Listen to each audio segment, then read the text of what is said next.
who is bringing about this degradation? Who is cutting down the trees? Now they are more interested in animals than they are interested more than human beings. I tell you, they will consider a cat first before they will consider Africa. They will consider, and I ask you, who is the problem? Is it the society?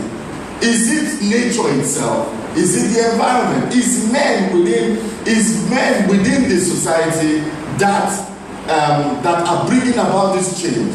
So, I was just throwing it in my mind. I said, no, I need to deal with it because environment is everything. Environment is everything. It's the same because in for man, the environment you grew up in, the environment you were born in, will affect you, the way you think, the way you move, the way you do things generally. But you can correct it. You can change. You see, you must come into the world somehow. You must, a black man, a white man, a Kenyan man, or a Nigerian man must give birth to you. There is a womb that will receive you and will nurture you and bring you out. Those things don't matter. Look at the lineage of Jesus Christ. Look at the lineage of Jesus Christ had all manner of people. He had a prostitute. He had, you name it. He had someone committed incest with the daughter-in-law. Or you name it. So if you look at your lineage, where you come from, you don't qualify. But it's not by pedigree, it's not by birth, but it's by the grace of God. Is someone hearing me? It's by the grace of God that you are able to be transformed. So, but you have to have something, you have to do something about your transformation. You have to do something, and what is that thing that you are going to do? Is to change your environment. That thing that you are doing, you have accepted it. You have accepted that this is who I am, and this is probably what I am going to become. Some people just assume that since they were born into a poor home, nothing much can happen to them, so they will live a life. They don't even think of anything big or anything good. They just want to exist, and after that, they will die. I know a man, all his wish is that let him be able to build 3-bedroom in his village. Train his children. This train his children is what? Secondary school. And he has done well for himself. And he said that nobody has been able to do it in his own family. So this is his own mindset, because he feels that he's coming from this family, he's coming from this place, so he cannot change. But let me tell you, change is necessary. And people change because they desire change. Change does not come because God loves you. Change does not come because you are born rich or you are born poor. If you hear the problems of rich people that were born into rich homes, sometimes you will say, thank God that I was not born into that family, because they have their issues. But whoever is successful is someone that said, no, I need to change my environment. That's why Romans 12:2, which we anchor this presentation this time, he said, do not be conformed to this world, but be ye transformed by the renewal of your mind. In what? In the word of God. That says all things are possible to those that believe. And if you must be a prince of Africa, a prince of God in the marketplace, a prince of God in the entrepreneurial world, you must say that, no, I cannot, I need change. What am I saying? Demand better than what you have, in as much as your environment does not permit. See, let me tell you the way the system works. When you come into this world, there is always something that will hold you down. There is always some, and let me tell you something, that thing is genuine. That thing is genuine, oh. You can argue it. Most of us have argument why we are the way we are.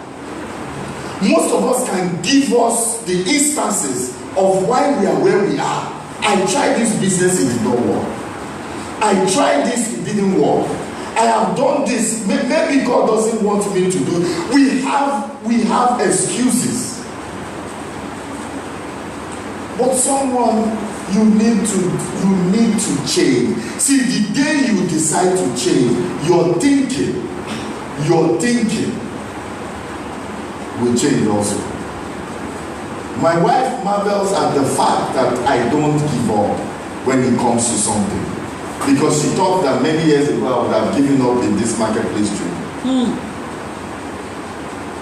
I say when I get to a certain age, I'll write a book of the founding, the days of getting to, of how, where this thing started from. Everything, let me tell you, every single thing you see me do today is the grace of God.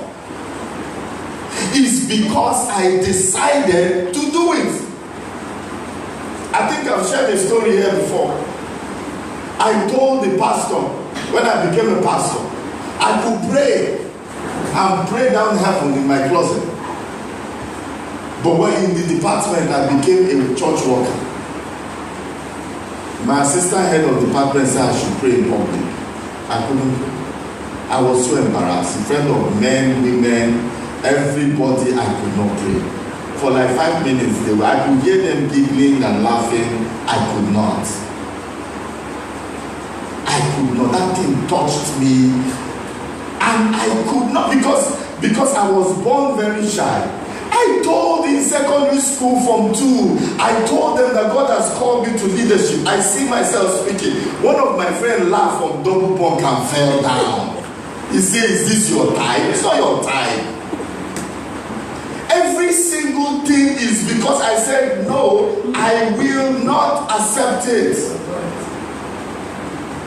You must change.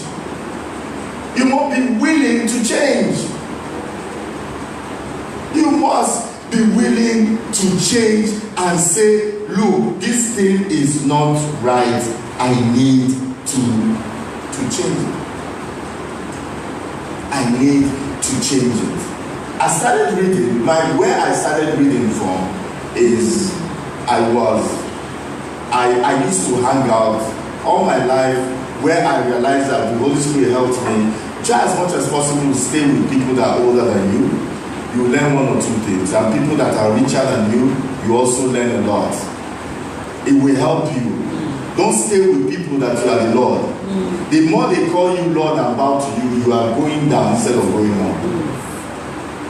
So at that time, I just came out from university. I didn't know much about current affairs.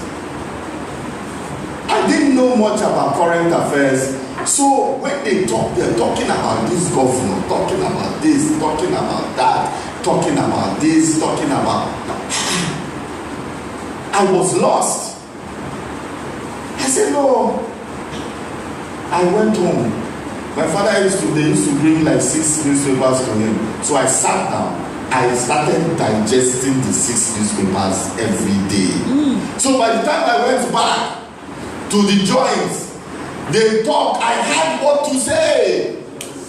Yes. And they accepted me because I was speaking their language. Yes, sir. For you to prosper in Egypt, you must be able to appear like Egyptians. I resisted that. And I was telling you about prayer. When I became pastor, they were assigning duties for pastors. So the administrator puts me, I said, I don't like doing this. I like to pray. She looked at me. Sir, you like to? Because she knew that I had an issue praying.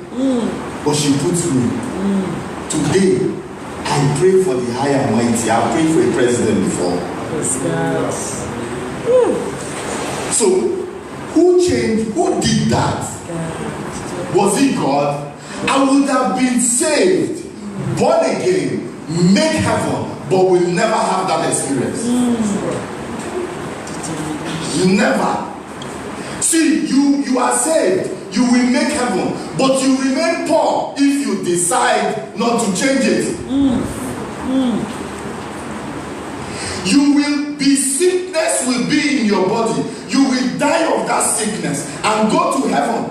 But that sickness has cut you short because you resisted it, or you did not resist it. And God is still God. What am I saying? We all have karma in our life. I don't see, there's nobody that doesn't have what he would have preferred. You know, I have a friend.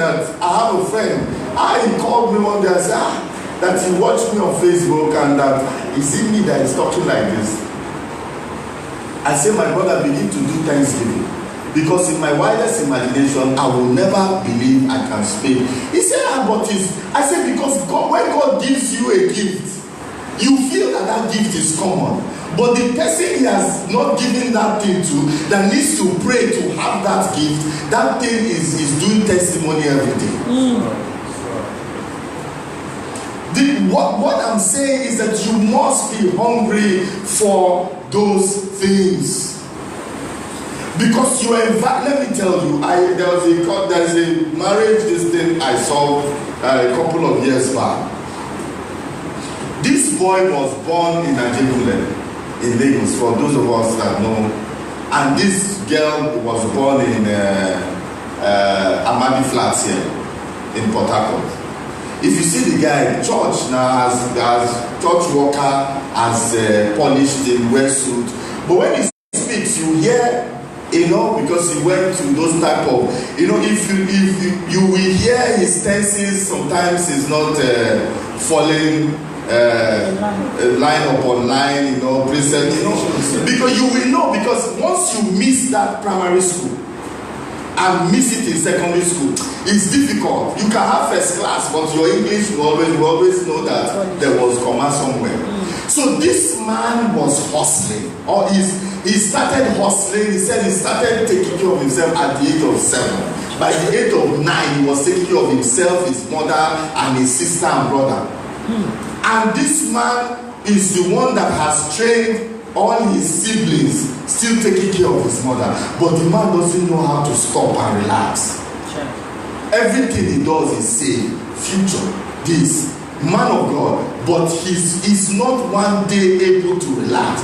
And this one comes from a place that they were Christians all their life. She was born into money. She doesn't understand what you are saying, let us say, when she knows that she has a God that will continue to give. You know, so there was always, because of their environment, when they travel abroad, the woman will go and say she will go and buy expensive things. This now we go to the cheap ones and go to be buying t-shirts, the one that is the $1 and bring, that after 3 months has faded. And she said, why don't you buy, that was the last quarter, why don't you buy 2 or 3 things that are expensive, that will last? You know, some of us have money, or some of us have, but we don't know how to enjoy ourselves because of where we are coming from. But that is scarcity mentality. Scarcity mentality will make you doubt God. Scarcity mentality is a sin, because now you are not believing Him to supply all your needs. Scarcity mentality is the reason why a multi-millionaire will take his children and go and put in the worst public school. You ask, he said, I'm saving for their university. And those children will grow up and don't know why. So these things are the result of where we are coming from. See, who you are, as you grow up, who you are, what you are is magnified. Even in love, a stingy man will love stingily, because that's who he is. He will love and tell the wife, see this one. I know we can live, but let us manage. Manage till when? At 50 years we are managing. 60 we are managing. 65 we are managing. When will you stop managing? When you die, then your children will see that they had 100 million, you have 100 million in your account. So many people are like that. Many people are like that today. See, I'm not saying don't plan. I'm not saying, I tell everybody 30% of your earning must go into tithe, kingdom work and savings. Tithe, kingdom work and savings. That is the basis of where you are starting. The 70%, you should be able to have a good life. You know, when I wanted to marry, one of my uncles said, you will, that's it. It's someone like you see all this you're dressing that you're dressing like. Yeah, when you start having children now, you will see, you will wear one trouser for 5 years. I said, Uncle, God forbid. He said, no, I'm telling you. I said, so is it a cost to have children? Because that is the mentality people have. They're living your life on hold because of the future. But God, you already know. It's the Alpha and the Omega. It's the beginning and the end. So what God does is that God finishes before He starts. God knows your end before He now puts you in your mother's womb. So He knows the story, everything complete. We need to change our mentality, our outlook in life. See, let me tell you, if you are not confident in yourself, it will be difficult for you to be a great leader and a great business person. You must be able to release yourself to the goodness of the Lord. You must be able to release yourself. God is able. God is able. Our environment, let me tell you, our environment is there to limit you, to keep you. And God put all those things and He's just watching.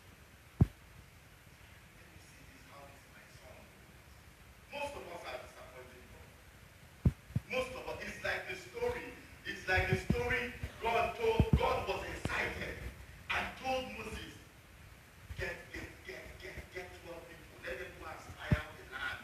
It's just like a father that bought toy for his son, and you go and hide it, and you send the son there so that he will see it and scream. He said, go to Canaan, go and spy and see what I'm giving you. 10 of them came back and said, we were like grasshoppers in their eyes.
kind of house you want, the kind of business you want. See, once you hold it, God will bring it to pass. Amen. If you, he said, cast not away your confidence.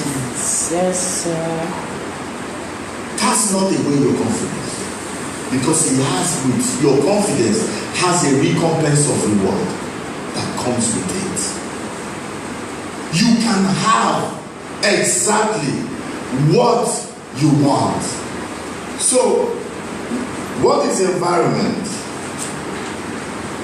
Definition of environment is what is the aggregate or sum total of the surrounding things, conditions, or influences surrounding the social and cultural forces that shape the life of a person or a population.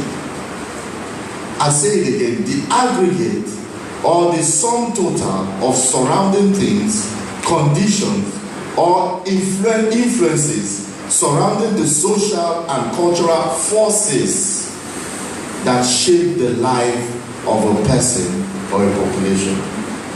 The key words there are the social and cultural forces that shape the life of a person or a population. I have 9 environments that I want us to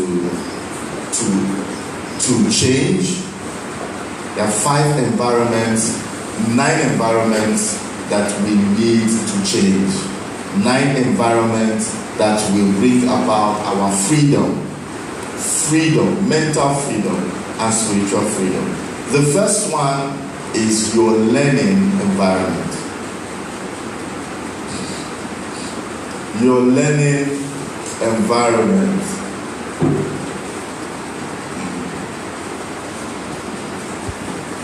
Should we get it? It's your learning environment. And this learning environment is how do you acquire knowledge, understanding, and wisdom. I've taught that before, acquiring knowledge. The Bible says in 2 Timothy 2:15, study to show yourself approved, a workman that needed not to be ashamed, rightly dividing the word of truth. If you don't study, acquire knowledge and wisdom, acquire knowledge, you will become ashamed. Just like I was ashamed hanging out with senior people and I couldn't speak their language.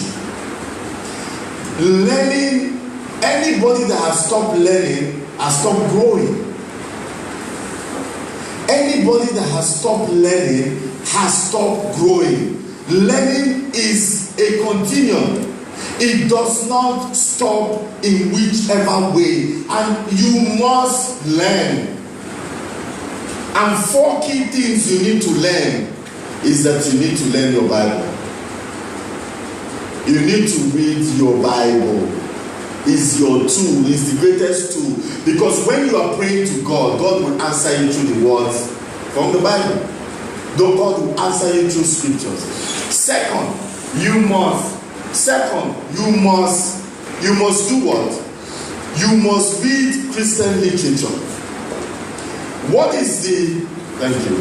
You must read Christian literature. Why do you need to read Christian literature? Because God has given people revelation in certain insight into certain things. And there is no need for you to bother your head. You see these men of God that have gone before us, Kenneth Hagin and co. All their 50 years experience, I'm reading some interesting things about Yom Kippur. Their 50 years experience or more in Christendom, they give you in a book 200 pages to read. I believe that is the greatest gift they can give to mankind. That's why God has blessed them, and in that area that God has called you, that there are men that has gone before you, the things that they have written concerning those things that matter to you,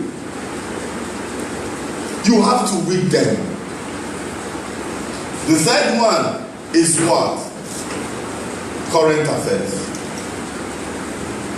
You need to you need to watch the news, and you need to read newspaper. You need to be current. Now you don't even need to buy. Once you have data, you can read all of them.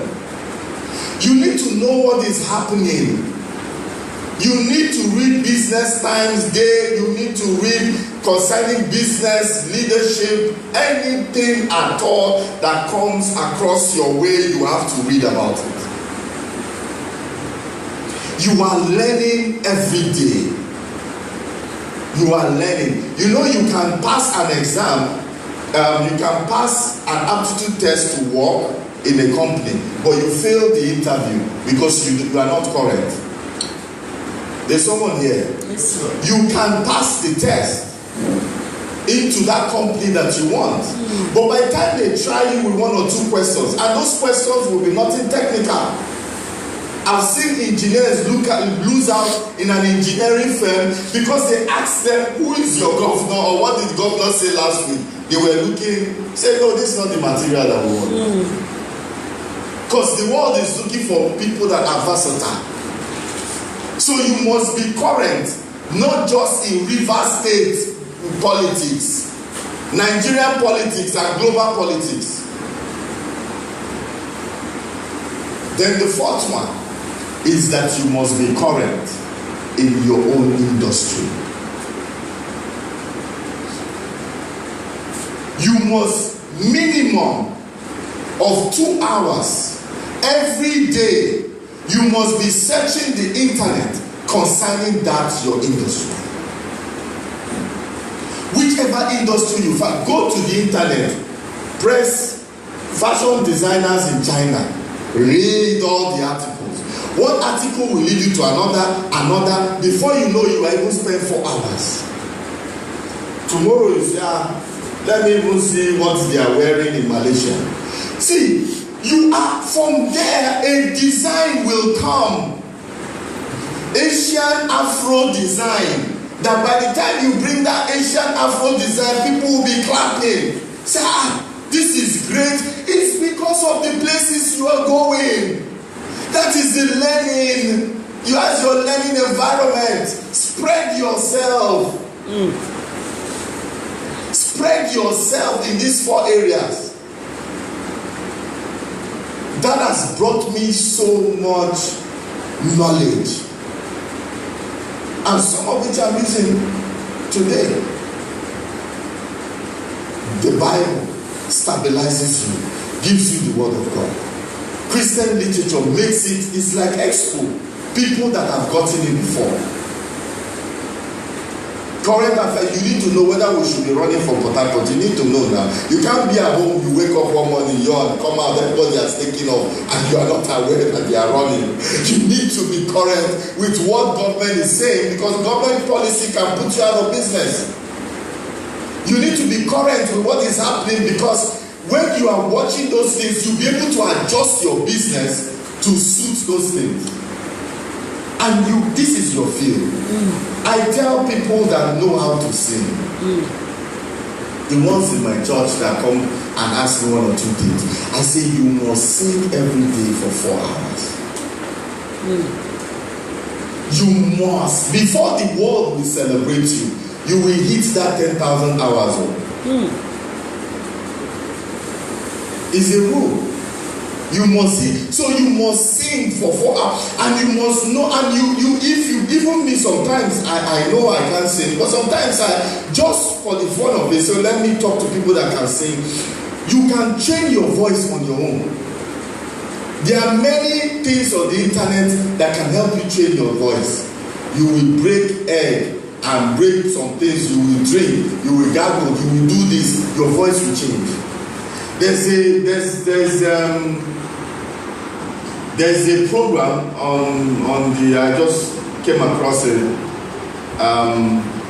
My wife was watching it, that they can, within 1 year or some, they can turn you to sing. I can't remember. You remember the name of the program? Voice? The Voice. They can change you. They can change your You know, you can't sing. The first time they'll tell you to sing, your voice is cracked up. Then they will work on you. You will not be expert like that, but your voice will become acceptable.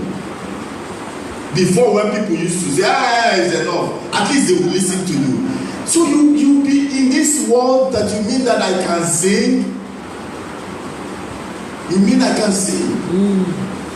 For you to be a preacher, a motivational speaker, people go, see all these people you are envying in, they went to school, somebody trained them. Somebody trained them. Do you know that they have church consultants now? They train you in church affairs, even how to collect tithe and offering. There's a music they play that will touch people to give. People have studied this thing. People are not sleeping. I'm telling you, they are not sleeping. So as a pastor now, you need to understand all these things. You need to understand your people.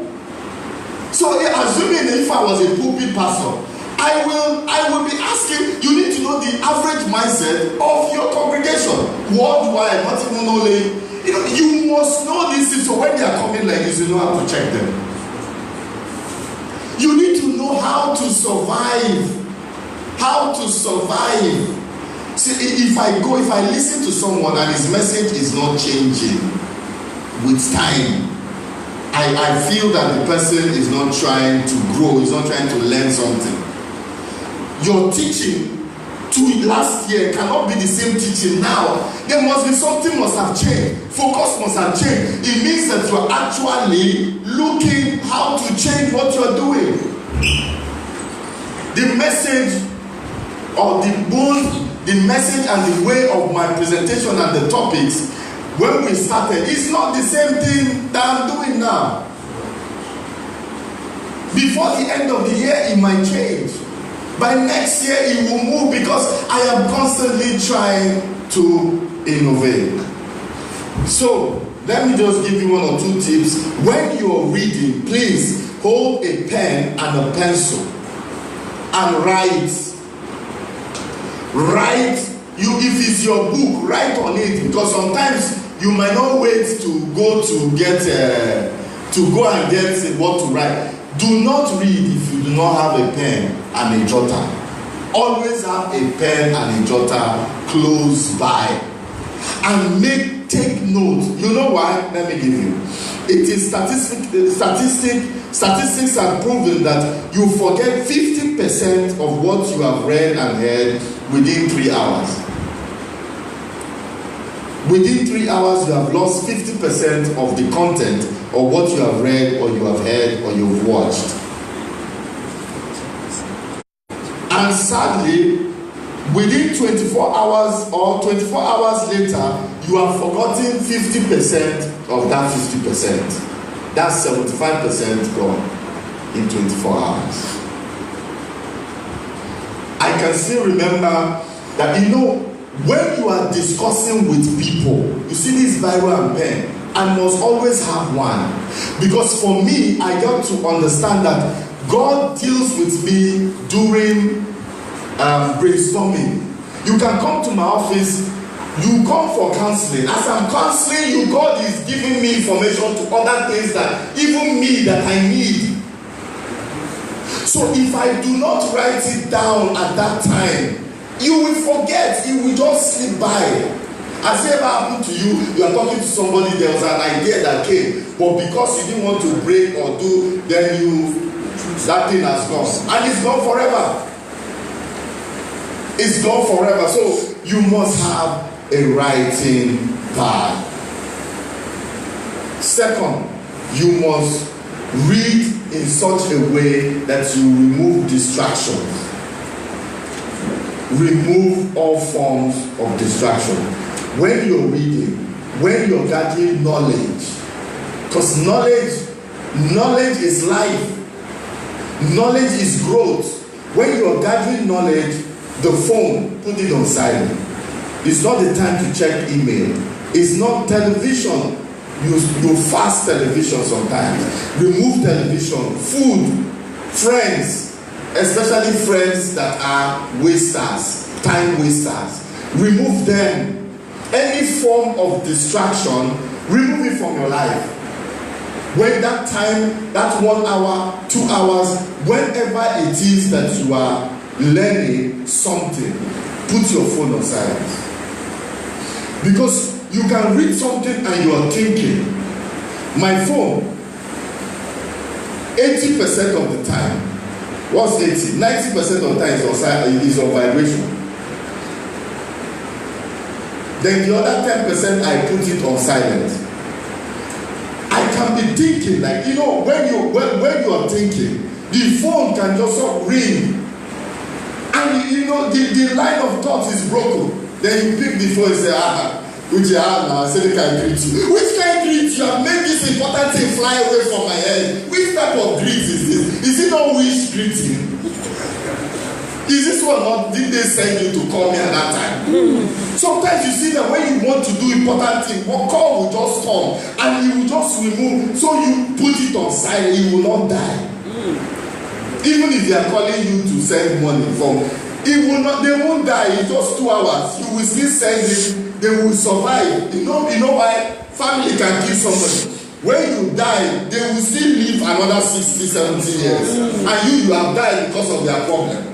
So let them wait first. You are training yourself, building yourself. Remove distraction.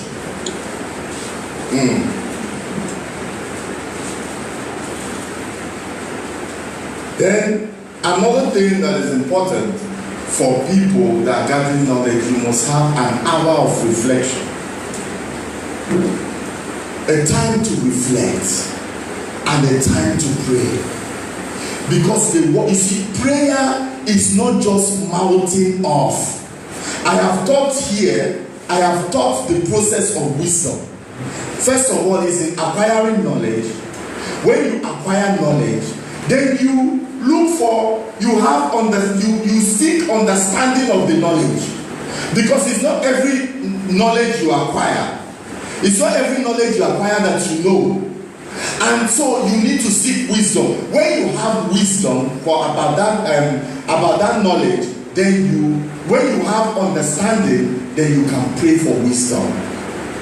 James 1:5 says that those that lack wisdom ask of God. But before you get to the point of wisdom, because there's a process, every person that wants to be successful in life must have a time of reflection. In the morning and in the evening. And let me explain. If I get up in the morning, that time I get up in the morning is the most precious and the most holy time I have.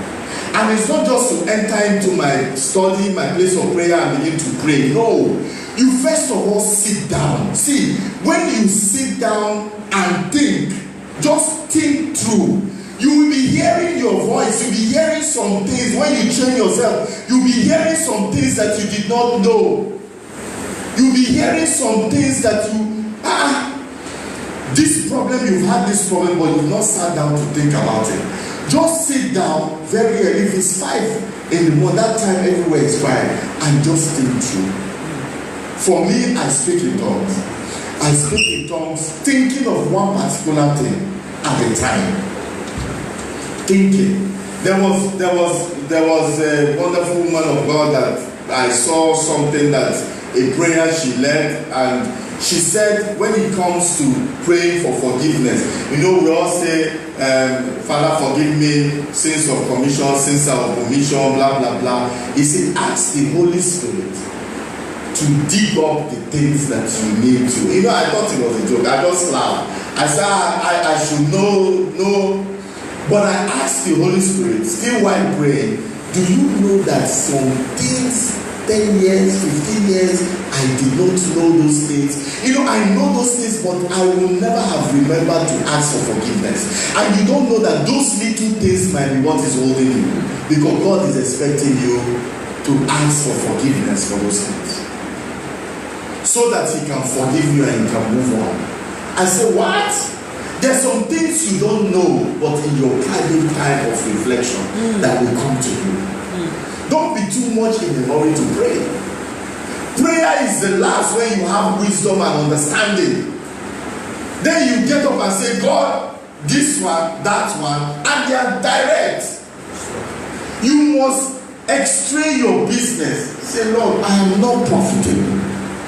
You are thinking from supplier to staff, distribution, marketing, customer care. How am I relating with people?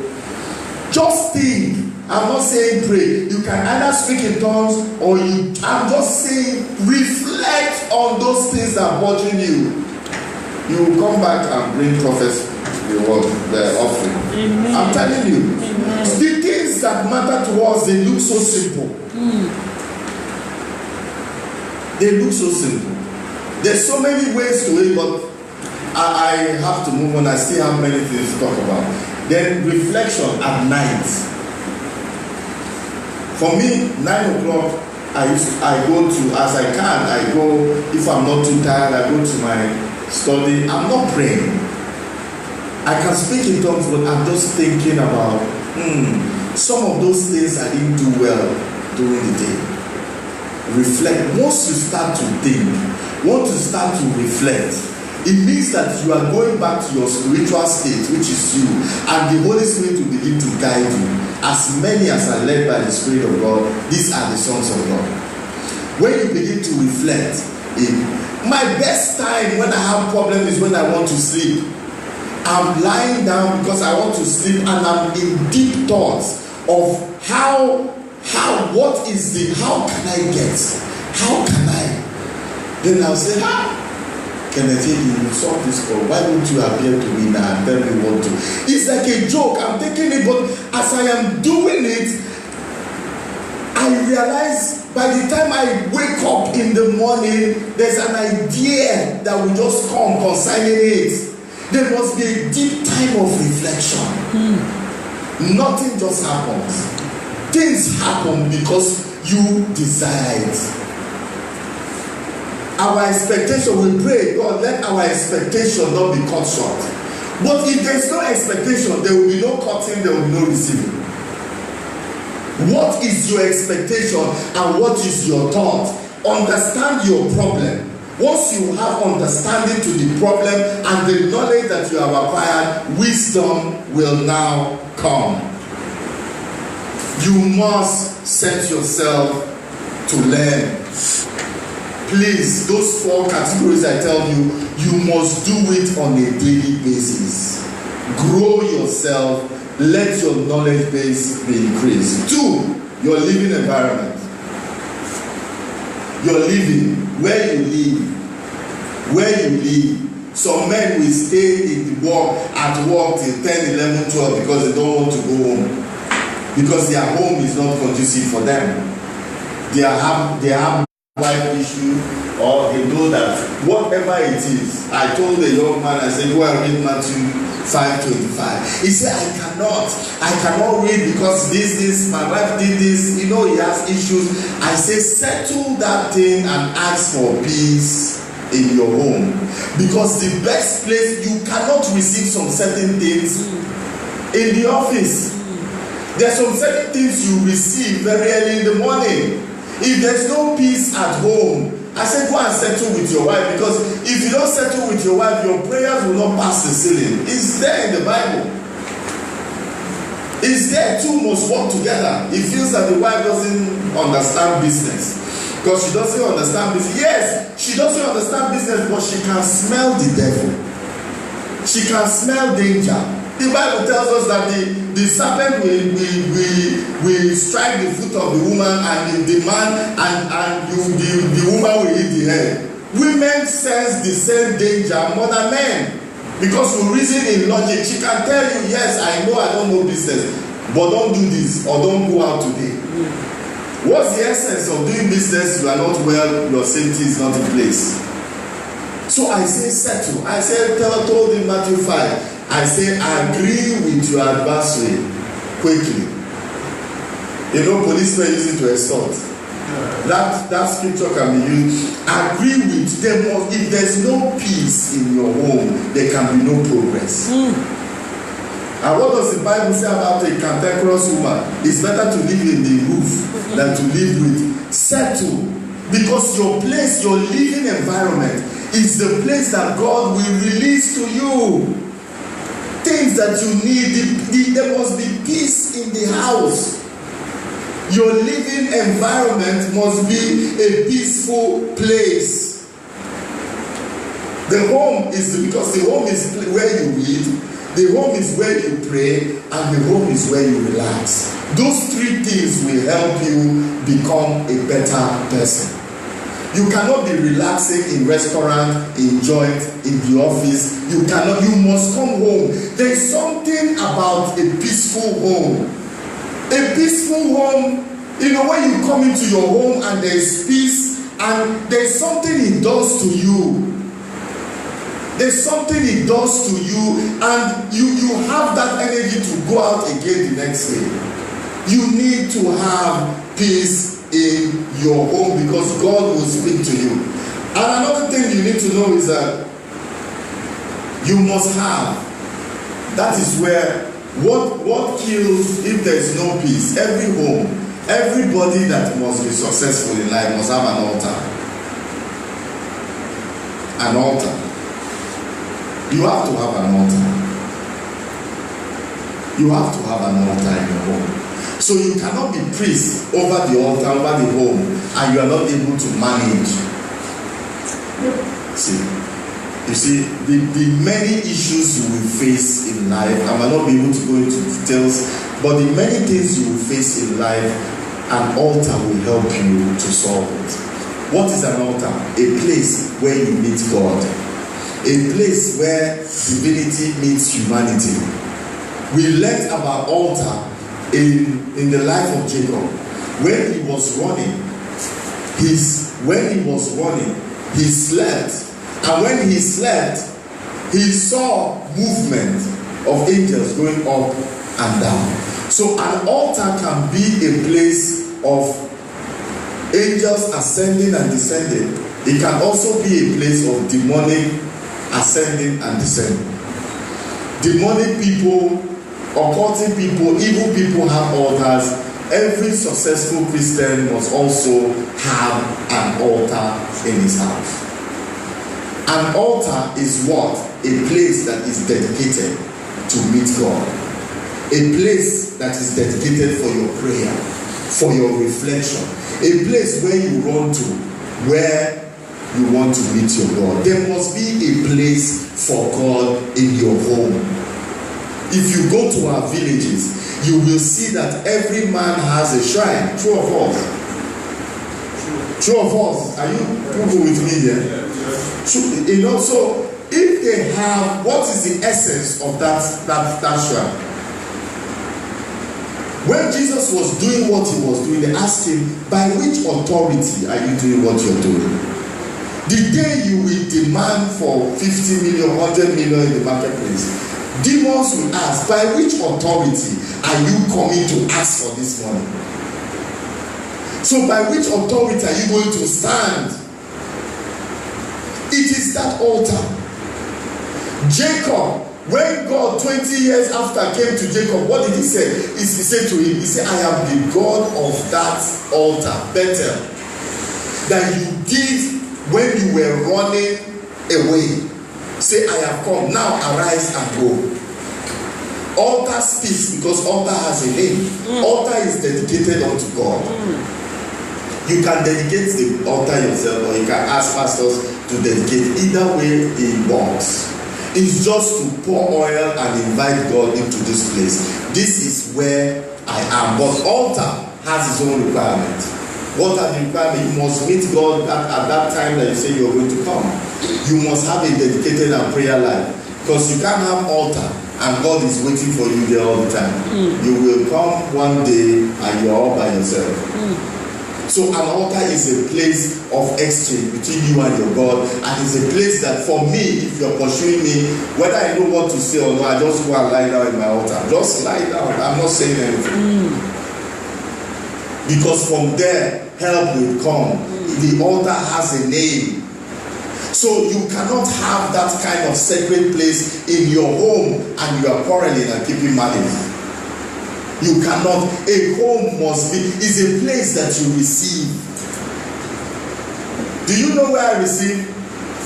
In the bathroom when I'm taking a shower. I will pray when I'm taking, because it's the place that first of all you are naked, and the place that it's my happiest time of the day. You can sing, you can dance, you can do whatever you're doing. So it's a place that by the time I'm coming out, a message drops in my spirit.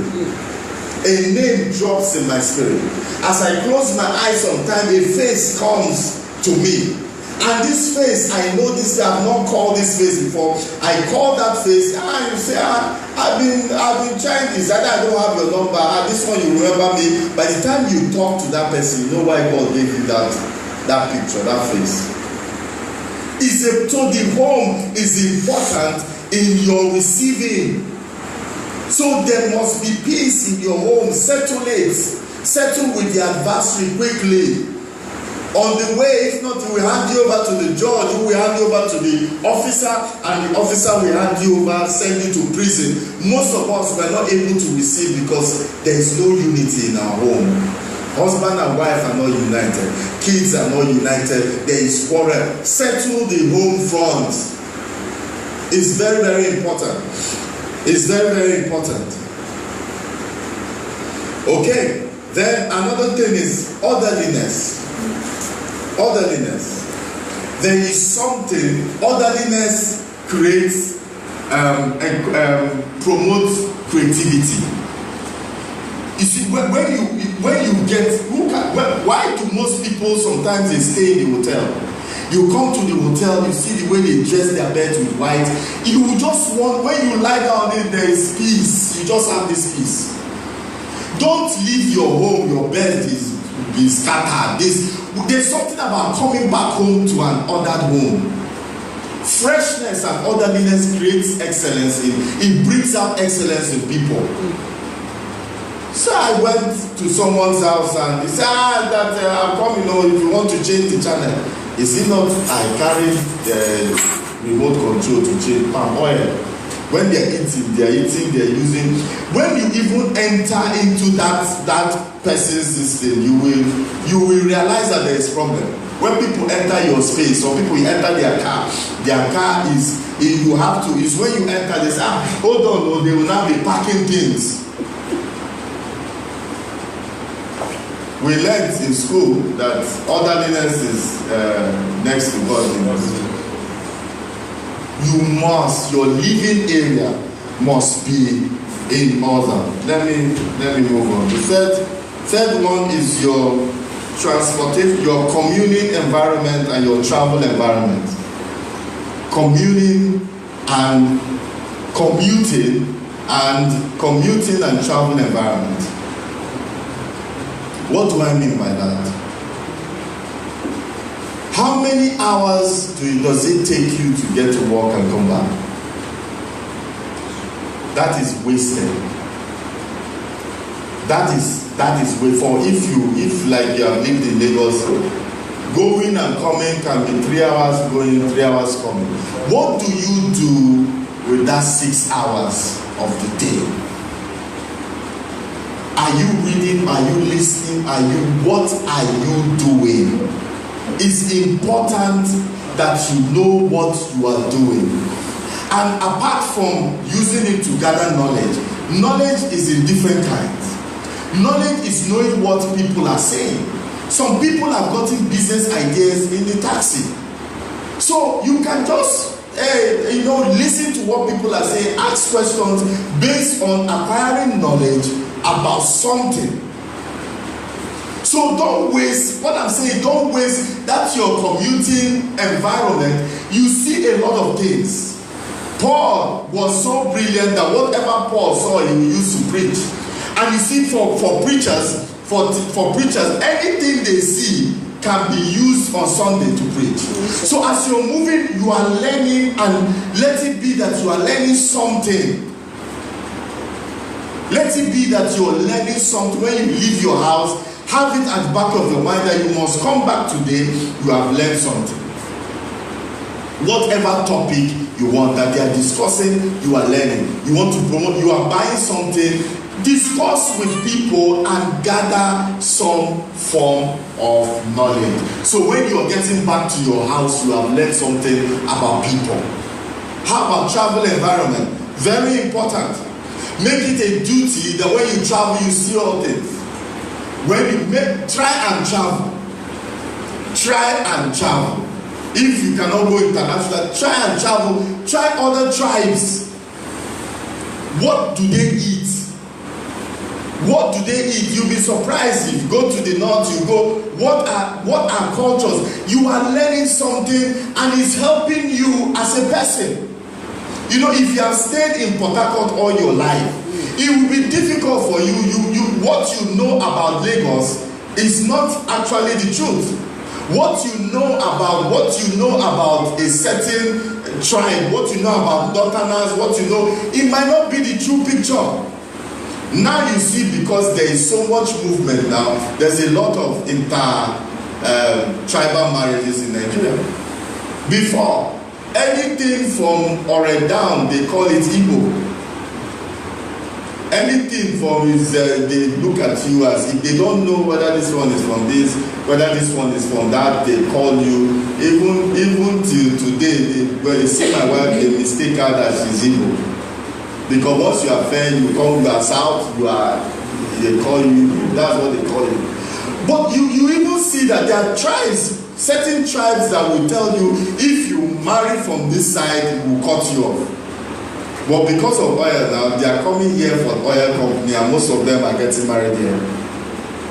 So what you see is that if you realize that it's not as bad as they used to. Learn a culture, and if you try to travel abroad, please learn their culture. Learn what they do and eat their food, even if it doesn't taste well, eat their food. It's an experience you will tell your grandchild one day. Everything about the environment should not come and go. You can't travel to somewhere and you don't take time out one day to go around and see, have an experience of that place. You see, all these things you are doing, all these things, why this travel one is important. A man went to the UK and went to Scotland. So he came back, started working. So as he was working, now when he went to Scotland, he stayed for a few days and he visited some places. Then, because Aberdeen in Scotland is an oil and gas city, when he came, his company after a while had some partnership with some European company, and the head of that team that came was a Scottish man. So as they were talking, he didn't even one day, he was just start talking, oh, I've been to Aberdeen, I've been to, the man was, from the day the man said he had been to Aberdeen, he said 3 things, and the man said, my house is in between that. Do you know from that day, that man just carried him, he became more like his PA, and before the man left, he made him manager, just because he went to 2 or 3 places. And he didn't even want to follow his brother to go to that Aberdeen.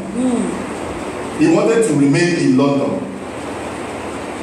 So just being able, do you know, even if you go to certain places, just say one word of their language. Just you are abroad, you just say one word of their language. Oh, they will receive you well. You know somebody is from this country, you just say one thing. Oh, I've been here, that person will be, it's like you've been out of Nigeria for 20 years.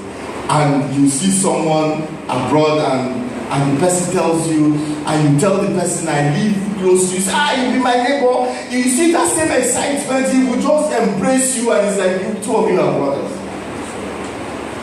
Learn cultures, because if you're going to be an international business person, you must be able to soak up cultures, soak up what people do, what they don't. So that travel environment, it's a learning ground.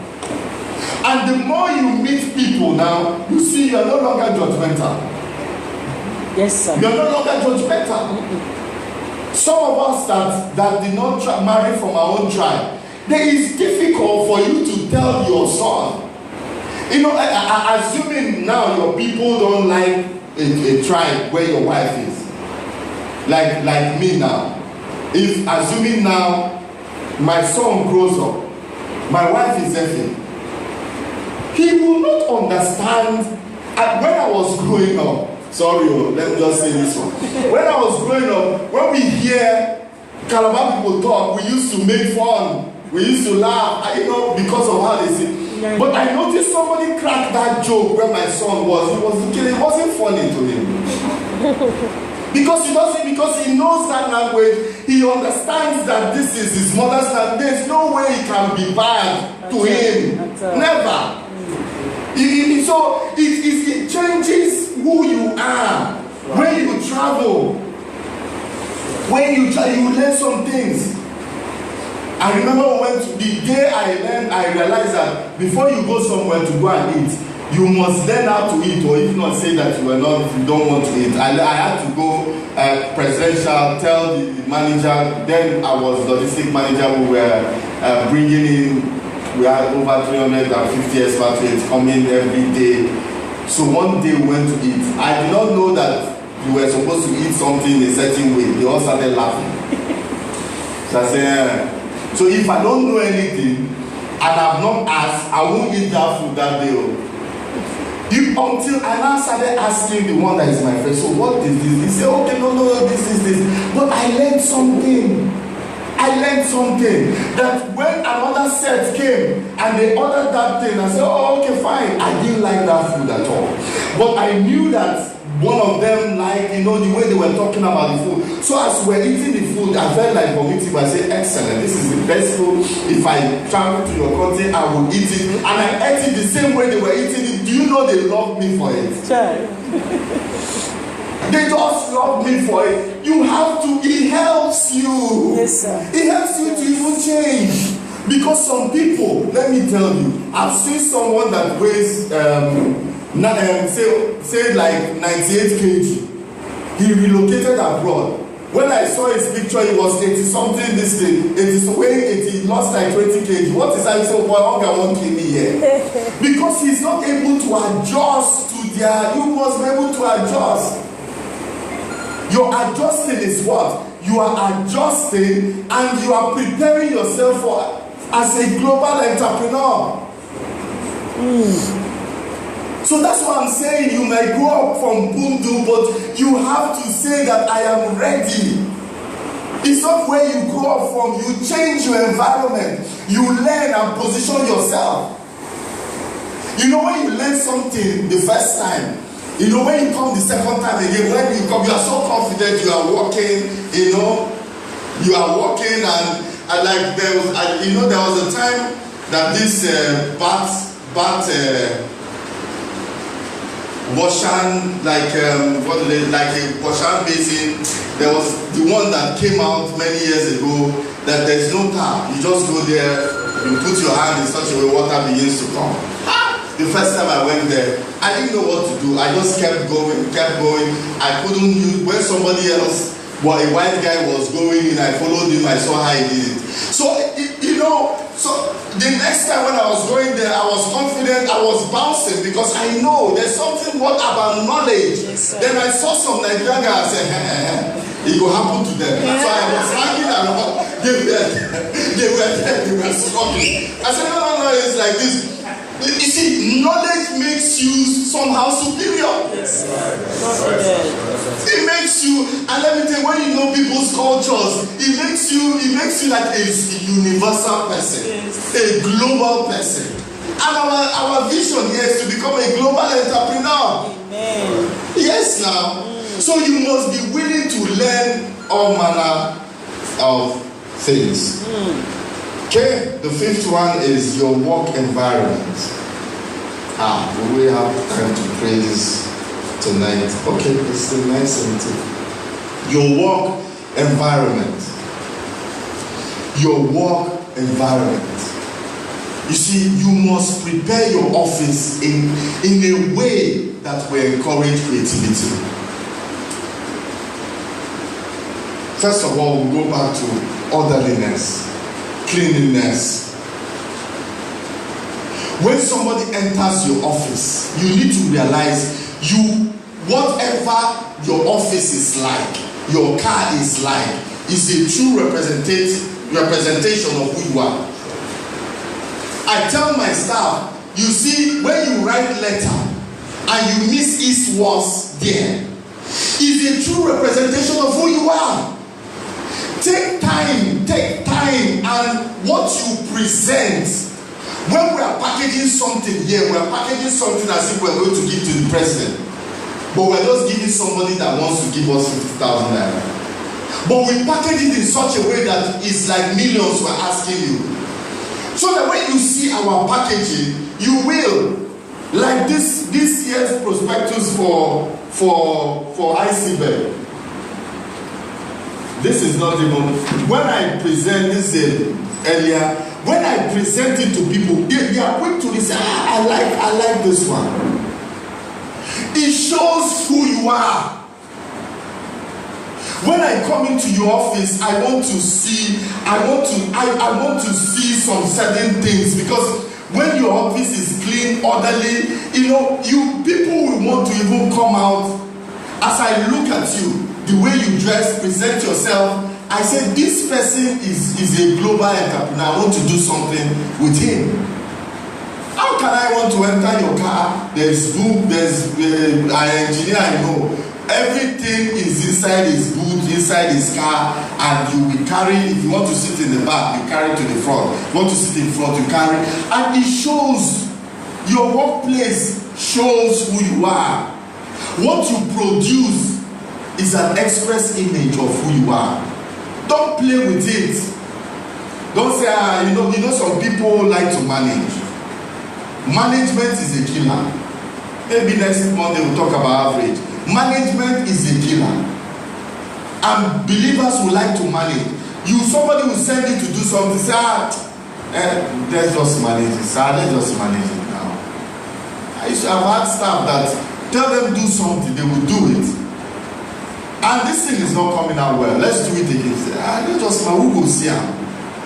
It's not about who will see it, it's about you and what you're producing. You must produce at that level every time you are being called upon. You must produce the document, put it within your office the things that encourage you through excellence.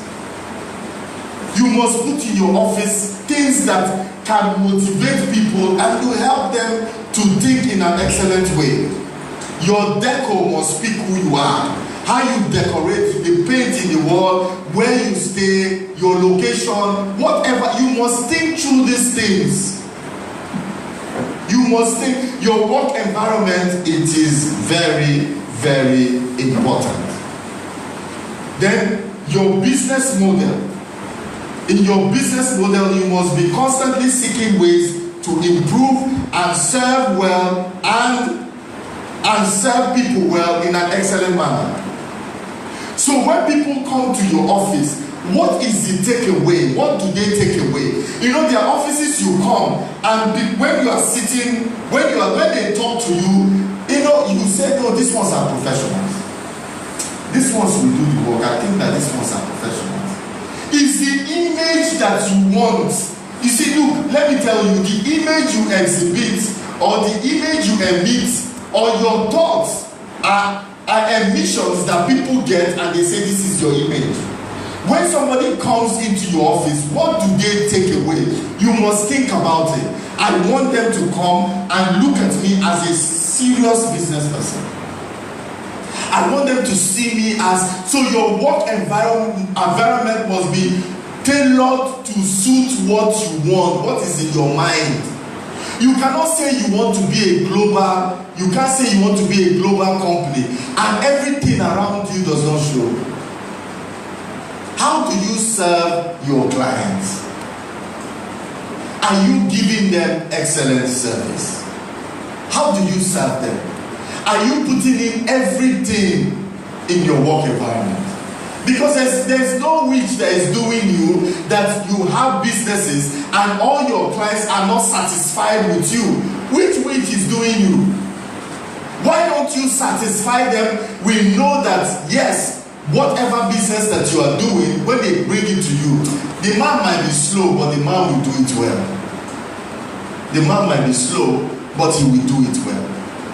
That must be a work environment that you must take it through and say, exactly, this is what I want. And you must be, and for those that service in the corporate world is everything. Whether you're selling a product or a service is all about services. Giving the client exactly what they ask for based on the money that they're giving to you. Okay? Another one is you have to be faithful in another person's home. For employees, you have to be faithful. Luke 16. If you are not faithful in another person's, who can give you through your own true riches? Who can give you? A work environment must be a place of growth where you go and you want to grow. Okay, let me move on because of time. The sixth one is health environment. Health environment. Don't play with this body. You see, the body starts to deteriorate from the day you were born. And by the time you start having sex, you need to protect this body. Some people, when they start getting from 45 up, they begin to realize the mistakes that they made. You need to preserve this body. You need to eat well. Africans, Nigerians, we don't eat well. We don't really eat that well. And that's why some health issues are coming. You need to check your blood pressure, your blood sugar from time, and exercise or do things. That 10,000 steps a day is very important. You must have a counter. You can have a wristband or you can have a pedometer on your phone. You put it on your pocket and you make sure at least you walk 10,000 steps every day. Keep yourself healthy. Keep yourself healthy. Be conscious. Do medical checkup. Dental, as much as you can afford. Don't take your health for granted. As you just shout that shout, you come out. Depreciation too has started. You start dying from that day. So you must also make sure you are healthy. Exercise. Then you know the greatest killer is sleep. Lack of sleep. And people make that mistake.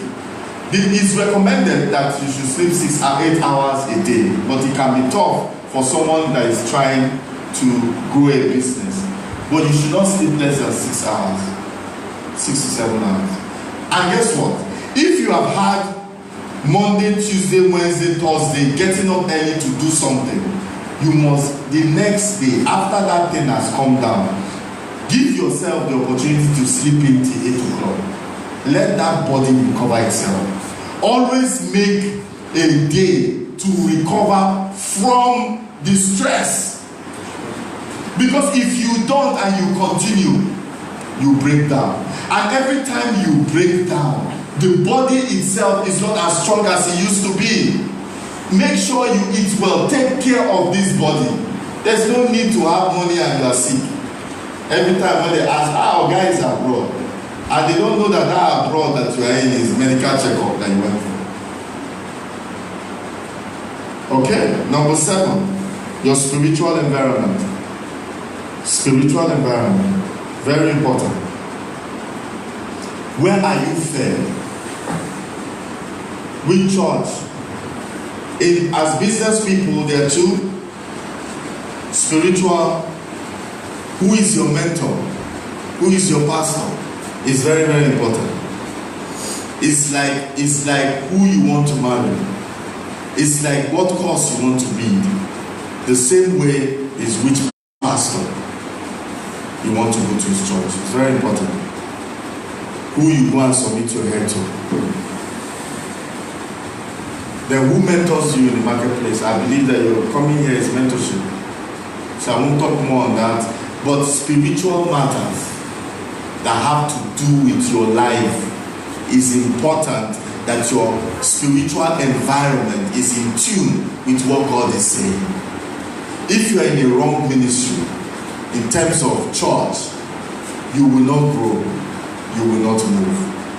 if you are under a pastor that is not your kind of pastor, you will not grow. Your church environment is important for your growth, so you must check it. Let it be as important as somebody that you want to marry. Because someone that is laying his hands on your head and praying for you is important, that you are sure. Then mentors are important, because I stand as a mentor for you in the marketplace, but you also need a mentor in your particular field.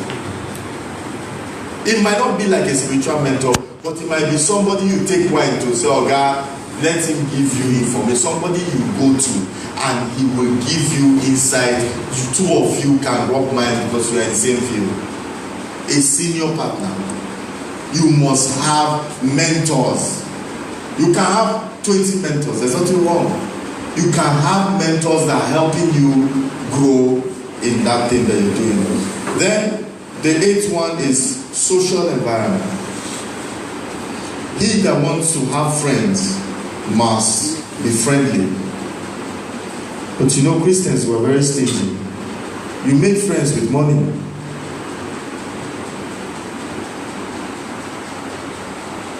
Luke 16, the manager made friends with Mammon.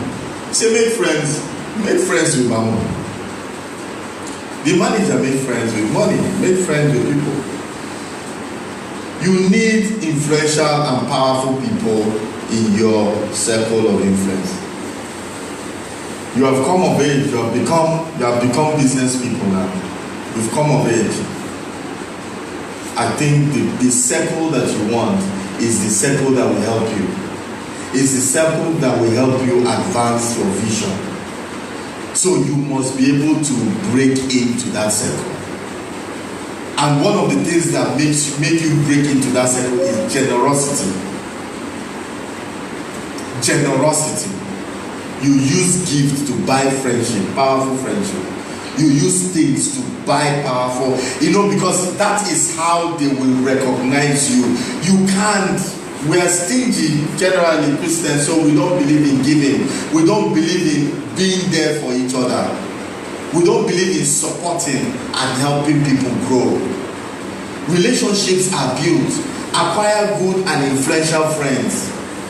Any influential people, you must make out time to be their friends. You must, and when you make out time, a man's gift makes room for him. In terms of physical gifts and also gift of giving to someone. When you give gift to people, they will smile. Never say a man is too rich, he doesn't have a gift, he doesn't deserve a gift. It's not the gift, it's the thought. If you cannot give, offer yourself as a service. Don't worry, sir, I will do it for you now. The man said, I don't know how to get to work. He says, sir, send me, I will go. You are endearing yourself to him by offering some sort of service. However you can be of service to influential and powerful people, please do it. Because they will help you advance your dream. Learn how to acquire, sustain, and maintain influential and powerful relationships. See, if you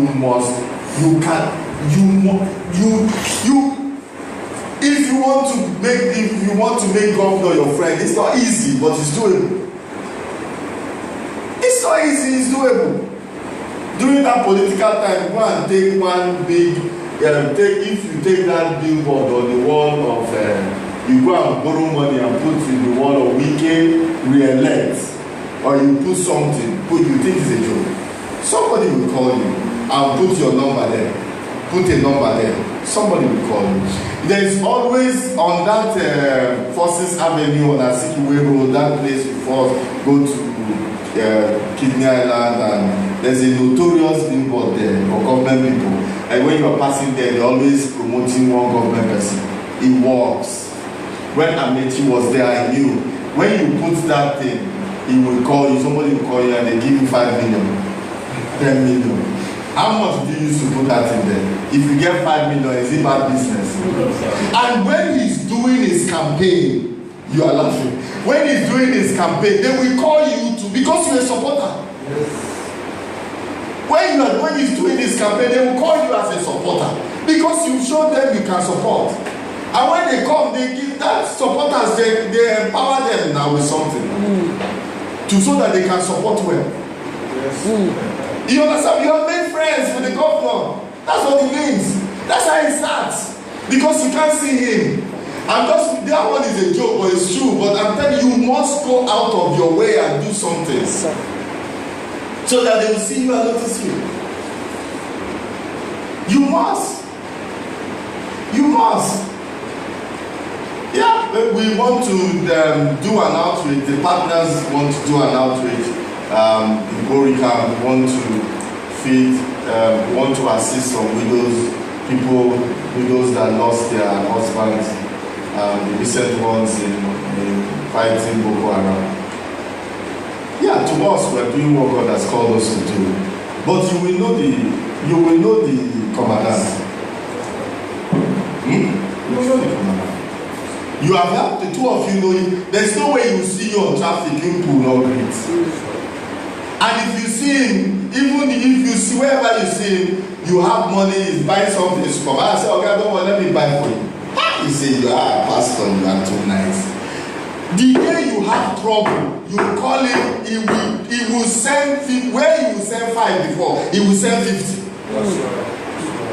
And really, what have you used to buy? What have you used to buy over? You acquire friendship. You acquire. You sustain it, you maintain it. Valuable people. I always talk about Commissioner of Police. Gather 200,000 on behalf of yourself, your family, or your company, or whatever. Put your company card and just go and give the Commissioner of Police. Welcome, sir. For welcome to Port Harcourt, a new Commissioner of Police. He will know you. When they do that, their PR something, they will call you to be part of it. They will give you that card. And throughout his tenure, that is how to acquire influential friendship. But Christians will rather stay in the house and pray. Wicked will notice me. Wicked will call me tonight in the name of Jesus. They will call, he will not sleep. The angel of the Lord will put my face in his dream. He will wake up. The angel will give him my phone number. He will call me. He said, it's not going to happen. It's not going to be happen. Friendship is based on value. Let me tell you, in the marketplace, value is traded for value. Value is traded for value. So is value, relevance, value, what you are bringing to the table will make people notice you, not because of mouth and prayer. We are prayed enough. If it's prayer, we are prayed enough. But have you not had faith without works is dead? We are prayed now. It's time for works now. It's time for works. If Nigeria and Africa will put works to their prayer. So let me move on. The ninth and the final one is what? Financial environment. You must seek to train yourself on financial intelligence and discipline. I can't teach much there, but we teach it in the business school. Some of these things I teach in details in the business school. Financial intelligence and financial discipline is a module that has 3 sub topics that we teach. I don't even take it. But you can't be an entrepreneur, you don't understand financial figures, how to discipline yourself. How does money work? How do I manage money? How can money work for me? What is the value of money? Then you understand investment. Wealth is investment. It's not in labor. How do I understand all these things? Financial intelligence, in financial environment. Because do you know that you can be making money but you are not profitable? You can have a product and selling, people are watching you are selling but you are not profitable. Why? cost of production is too high. So you are not profitable. You are doing some things wrong. You are owing. You are doing some things wrong. So you are not profitable. But financial intelligence will open up all these things to be able to interpret figures. So you have to come to a business school for that. And we are the cheapest business school that you can ever find because it's Christian related. But you will be grounded in financial issues. Because without that, how can you succeed? Ladies and gentlemen, your environment is only, take it like you are playing chess. Take it like, okay, this is the obstacle before me. That's your environment. I was born into this. This is it, but I will surmount it. Amen. That is the mind of the champion. But when things come and they bring you to your knees, that is not the mind of the champion. That's not the mind of the champion. A champion is one that says, I will win. Come what may, I will win. Let's stand to our feet. And let's just speak in tongues. If you can't speak in tongues, just praise Him.